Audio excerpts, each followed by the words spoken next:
ఇప్పుడు ఇప్పుడు రామానాయుడు స్టూడియోలో సర్వర్ పెట్టిన నిజం అది మీరు అంటున్నారుగా? అవునండి. నేను అదే అనడం ఏంది, హ్మ్. ఈ కేటీఆర్‌కు, రానాకు ఉన్న బంధమే అది.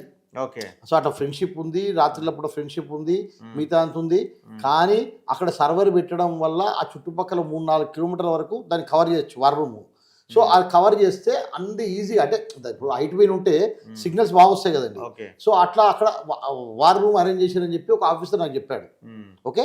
రామానాయుడు స్టూడియోలో రామానాయుడు స్టూడియోలో వార్ రూమ్ అరేంజ్ చేసి ట్యాపింగ్ సంబంధించిన వార్ రూమ్ చేశారు. అక్కడ వార్ రూమ్ చేసినప్పుడే ఆ ఫ్రెండ్‌షిప్‌లో ఈ సమంత సమ్ ఆడియోస్ కూడా రిలీజ్ చేసినప్పుడు వాళ్ళ మధ్యలో డైవర్స్ అయిందని చెప్పి కూడా టీవీలలో చూసాం మనం. ఓకే. సో, అది కాకుండా వీళ్ళు రాధాకిషన్ రావు దగ్గరికి ఎందుకెళ్ళారు? ఎవరు? సురేష్ బాబు, వెంకటేష్ వీళ్ళందరూ నైట్ పూట కూర్చున్నారు. వెళ్ళి నా హోటల్ డిస్మెంటల్ చేసిన రోజు రాత్రి మా వైఫ్ వచ్చి కంప్లైంట్ ఇస్తేనేమో పోలీసు వాళ్ళు తీసుకోరు. అక్కడేమో వెళ్ళి పోలీస్ స్టేషన్లో కంప్లైంట్ తీసుకోరు.